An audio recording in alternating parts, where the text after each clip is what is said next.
19세기 미국의 유명한 철학자가 있어요. 윌리엄 제임스라는 분인데요. 이분이 이런 말을 했습니다. 생각이 행동을 낳고 행동이 습관을 낳고 습관이 인격을 낳고 인격이 운명을 낳는다 하고요. 한 사람의 운명이 결정되는 데는 여러 가지 요인들이 물론 작용할 수 있지만 그 사람의 가장 기초적인 생각이 제일 많이 영향을 주게 되고 거기에서부터 그 사람의 말과 행동과 생각이 시작된다는 것입니다. 이런 면에서 생각해 보면 우리는 하루에도 수만 가지, 수만일까요? 수십만일까요? 정말 셀 수 없을 만큼 많은 생각을 하며 살아갑니다. 아침에 무슨 생각하셨나요? 알람 딱 울렸을 때 일어날까? 1분만 뒹굴거리고 일어날까? 고민하지 않으셨나요? 점심을 뭘 먹지? 출근해서 직장에서는 이 일을 뭘부터 해야 될까? 이렇게 할까? 저렇게 할까? 심지어는요, 잠자는 중에도 사람은 생각을 합니다. 자다가 화장실이 급해서 깼는데 너무 피곤해요. 참고 잘까? 얼른 갔다 올까? 갔다 오면 잠이 깰 것 같은데. 온갖 생각과 고민을 하며 하루를 살아갑니다. 이렇게 순식간에 스쳐 지나가는 생각도 있고요. 혹은 잠깐, 더는 길게 고민하는 것까지 다양한 생각들을 하는데 문제는 그 생각들이 99%는 의미가 없다는 겁니다. 하루 종일 수많은 생각을 하면서 살았는데 다음날 생각해 보십시오. 내가 어제 무슨 생각했지? 기억나는 거 몇 가지나 있으세요? 그저 관성에 따라서, 타성에 따라서, 습관에 따라서 살아왔고 지난날의 생각들은 대부분 다 잃어버리게 된다는 것입니다. 그런데 잃어버리는 것 같은 그 생각이 나의 삶에, 말과 행동에, 더 나아가서는 인생 전반에 걸쳐 영향을 미친다는 것입니다. 그래서 우리는 이 생각을 조절할 수 있어야 돼요. 무익한 생각, 나에게 해가 되는 생각은 제하여 버리고 유익한 생각들로 내 삶을, 내 머리와 마음을 채워야 합니다. 예전에 말씀드린 바와 같이 빌립보서는 사도 바울이 감옥에서 쓴 편지입니다. 감옥이라는 부정적이고 낙심하기 쉬운 환경 속에서도 바울 자신은 스스로 기뻐하며 자기만 기뻐할 뿐만 아니라 이 편지를 받는 빌립보 성도들에게도 기뻐하라 권면했습니다. 그리고 오늘 저희가 함께 읽은 8절 말씀을 보시면요.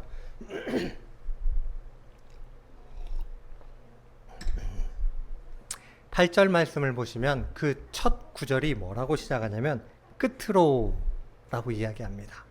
그러니까 지금까지 바울이 빌립보서 1장에서 3장까지 4장 7절까지의 내용을 통해 빌립보 교회 성도들에게 기뻐하며 이거 저거 하고 신앙 잘 지키고 여러 가지 권면하고 이게 마지막 이야기야.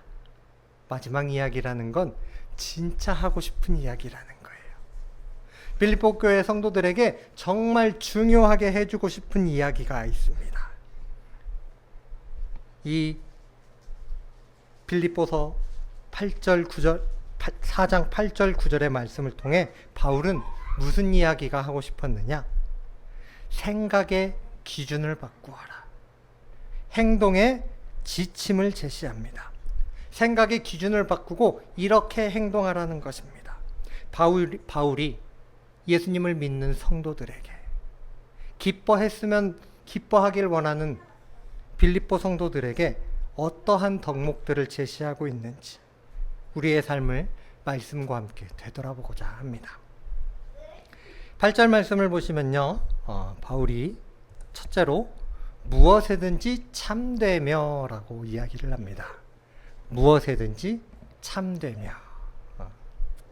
참되다 하는 말은 겉과 속이 동일한 상태입니다. 표리부동하지 않다는 거예요. 겉과 속이. 우리가 사람을 대하다 보면 겉과 속이 다른 경우 참 많죠.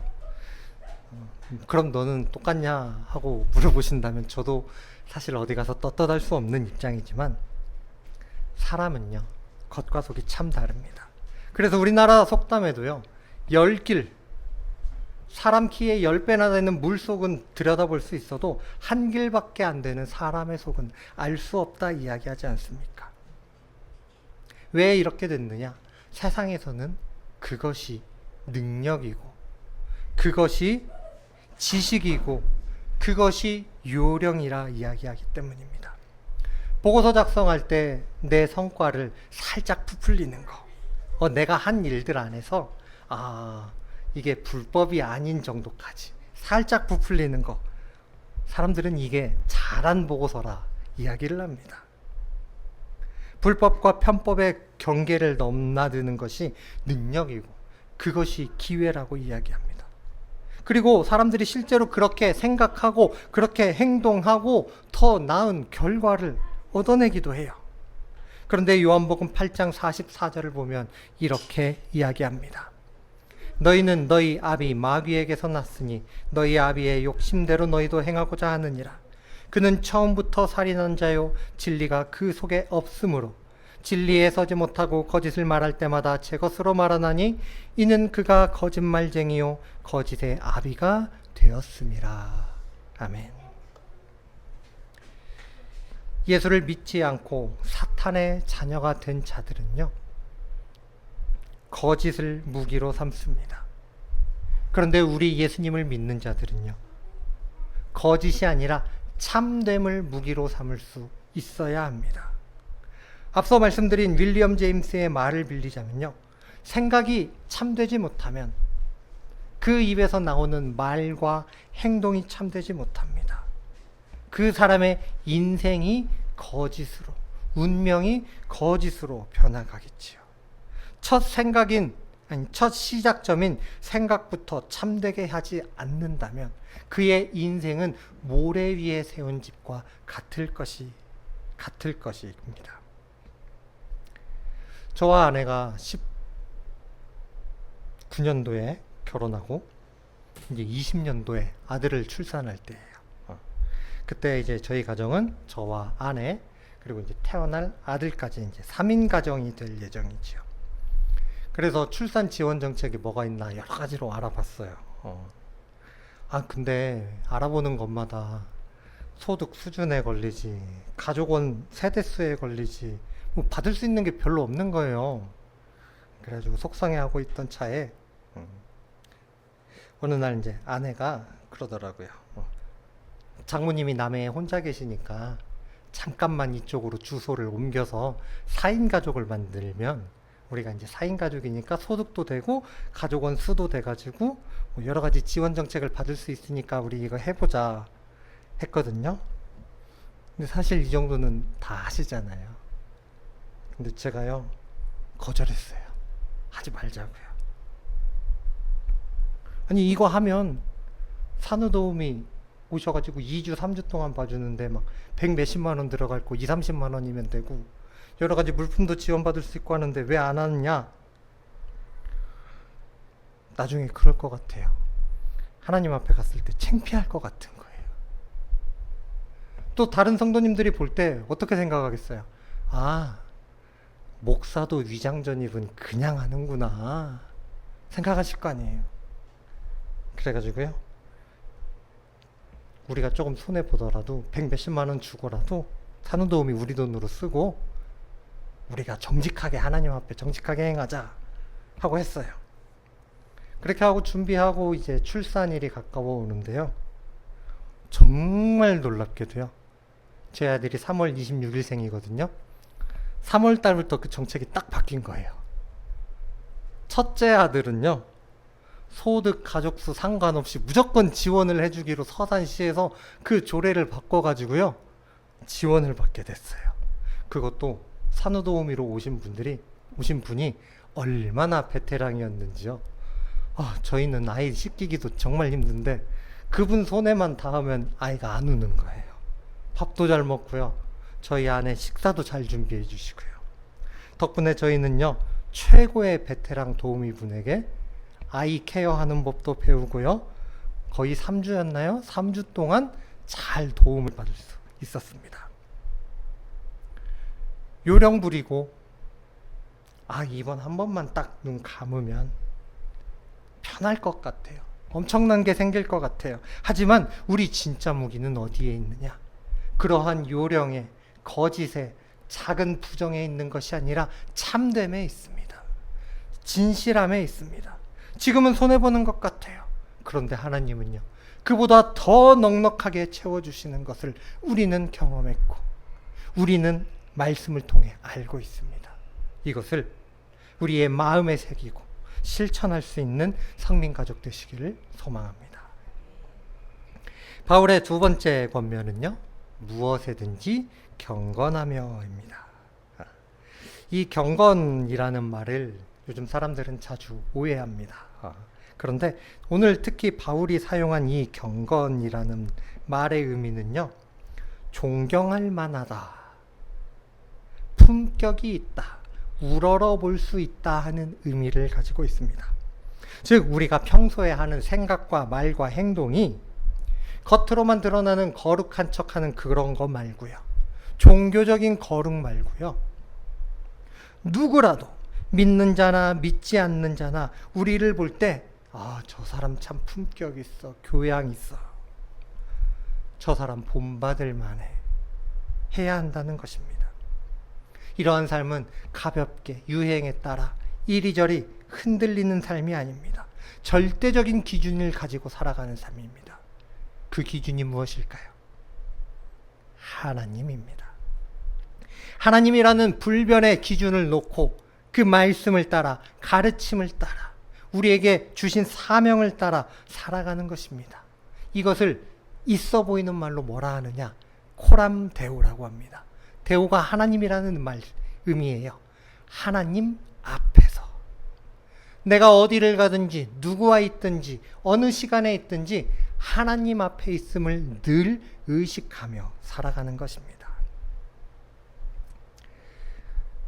바티칸에 가면 시스티나 성당, 대성당이 있죠. 그 대성당 천장을 보시면요, 이름도 유명한 화가 미켈란젤로가 그린 천지창조가 쫙 그려져 있습니다. 그 중에 제일 유명한 그림이 아마 요거일 거예요. 한 번쯤 보셨죠? 아담과 하나님이 처음으로 만나는 장면을 미켈란젤로가 상상해서 그린 그림이에요. 이 그림은 천장에 그려져 있는데 성당 천장이 오죽 높습니까? 엄청나게 높은 사다리를 설치하고요, 그 사다리에 올라가서 고개를 뒤로 젖히고 유화를 찍어서 천장을 보며 칠해야 하는 고난이도 작업이었습니다. 4년이 넘는 시간 동안 이 천장화에 매달렸는데, 하루는 미켈란젤로가 구석에서 그림을 그리고 있었습니다. 친구가 그 모습을 보고 물어보는 거예요.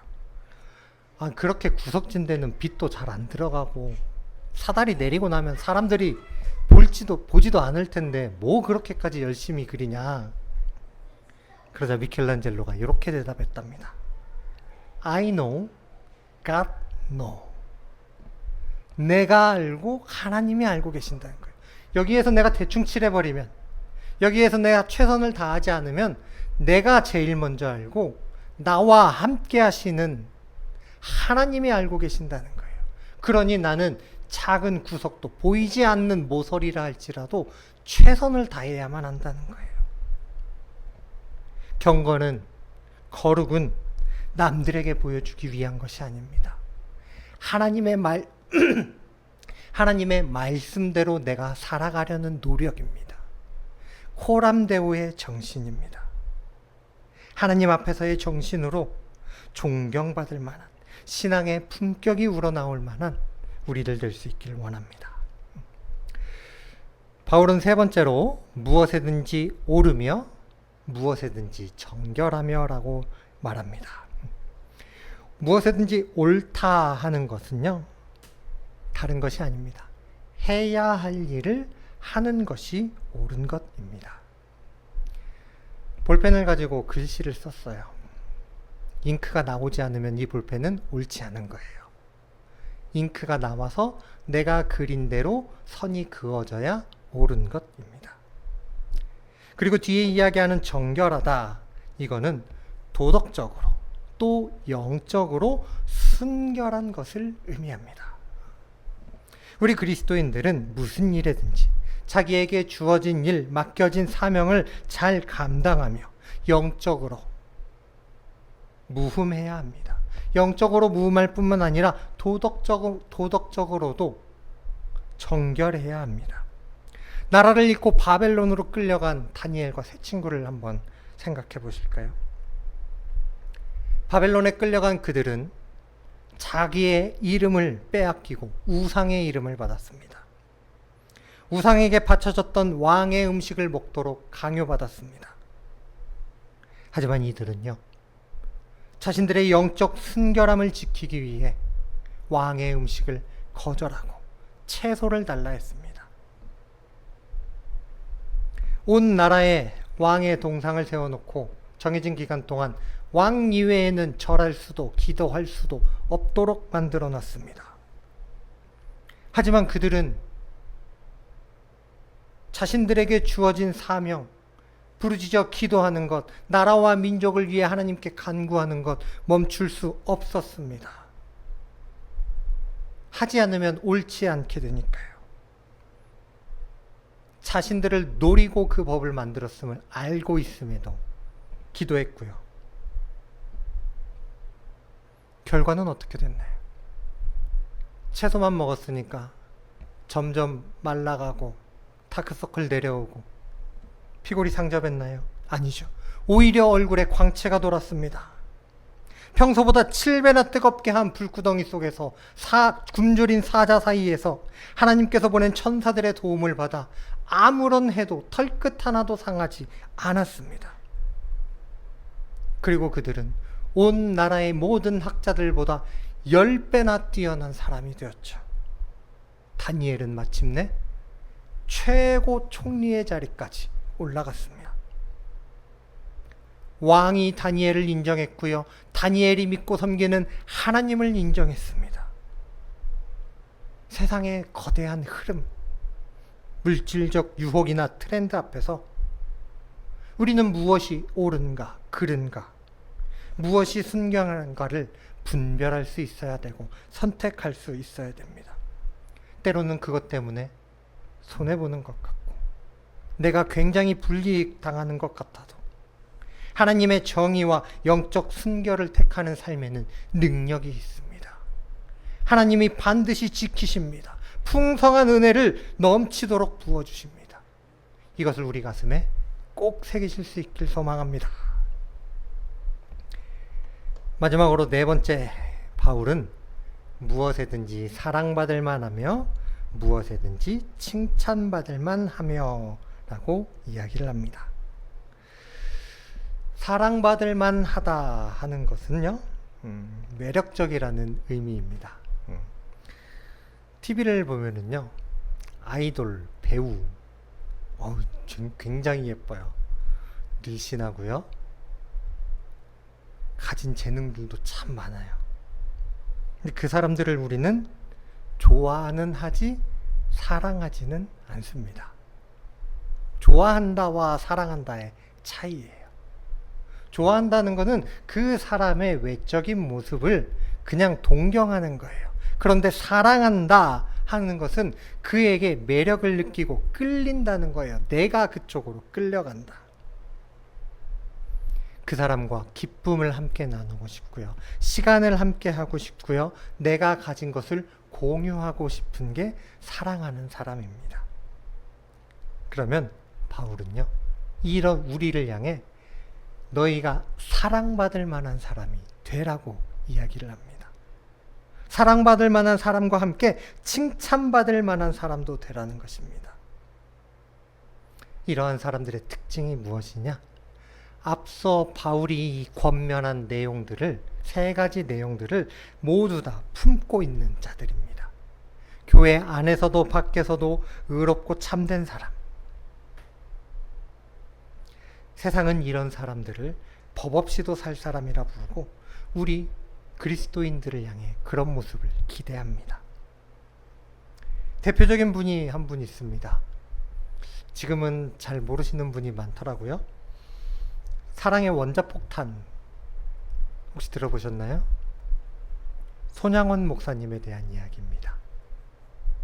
우리나라 기독교 역사상 그리스도인이건 그리스도인이 아니건 가장 존경받는 목사님 중에 한 분이 바로 이 손양원 목사님이에요.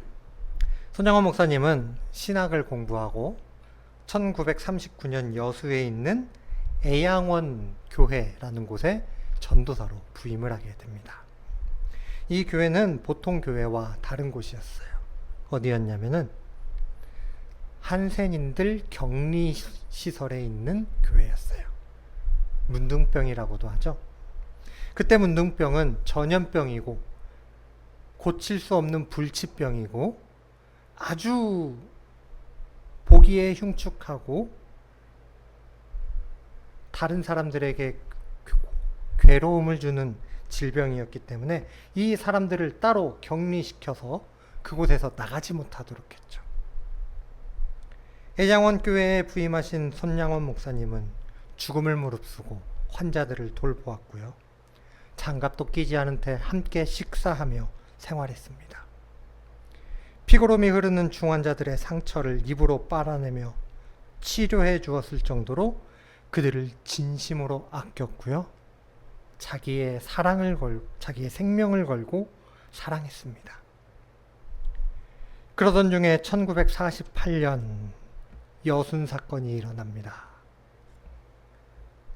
두 아들은 기독교인이라는 이유로 붙잡혀가 아무 죄도 없이 현장에서 총살을 당하고 말았어요.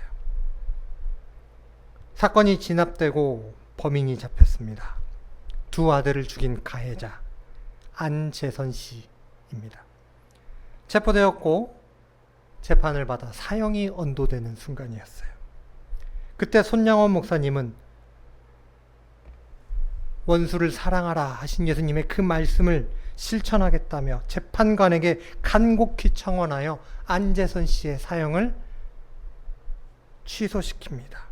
그리고 그 안재선 씨를 자기 양자로 삼아요. 손재선이라는 이름을 주고요. 친자식처럼 돌보았습니다. 내 아들 때린 놈도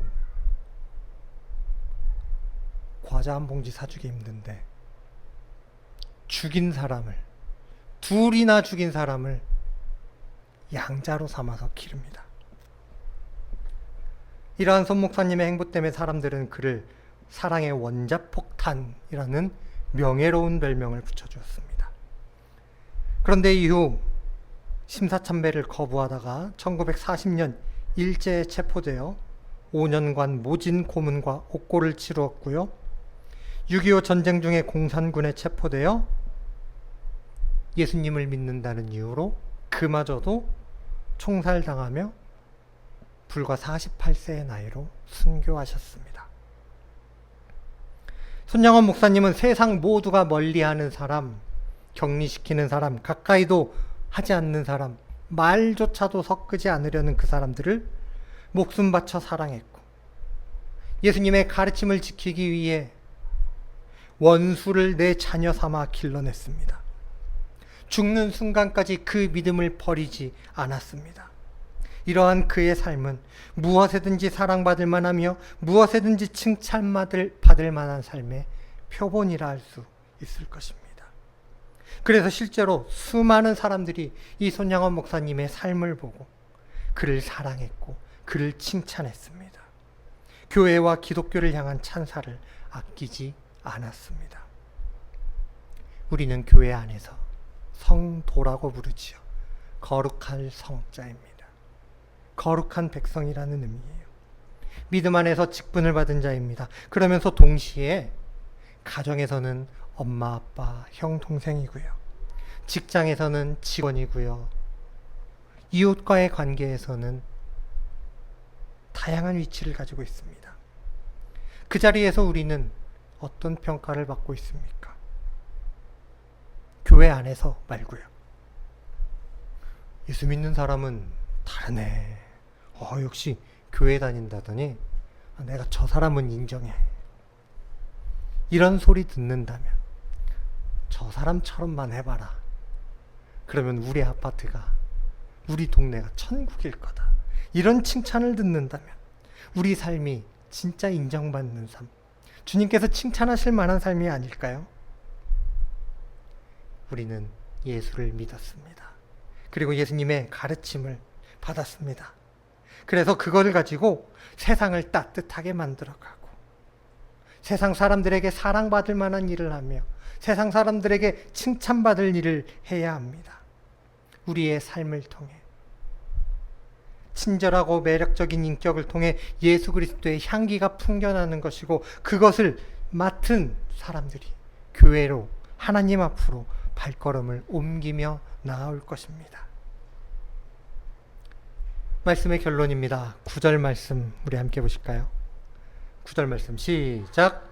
너희는 내게 배우고 받고 듣고 본 바를 행하라. 그리하면 평강의 하나님이 너희와 함께 계시리라. 아멘.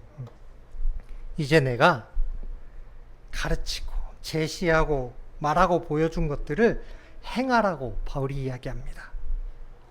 그러면 평강의 하나님이 너희와 함께 계시리라. 여러분, 세상의 거짓 속에서도 한번 참되어 보시기 바랍니다. 보이지 않는 곳에서도 경건해 보세요. 유혹 앞에서도 옳고 정결하며 이웃과 세상에 사랑받고 칭찬받는 삶을 살기 위해 노력해 보십시오. 그 성숙한 삶을 살아갈 때, 하나님이 기뻐하시는 삶을 살아갈 때, 바울이 오늘 권면하는 그 삶을 살아갈 때 평강의 하나님이 우리와 함께하는 놀라운 역사가 있을 것입니다. 평강의 하나님이 함께하여 우리의 생각과 행동과 습관과 인격, 그리고 운명이 놀랍게 변화되어서 하나님 앞에 큰 상급 받아 누리는 주의 자녀 되시기를 예수님 이름으로 축복합니다.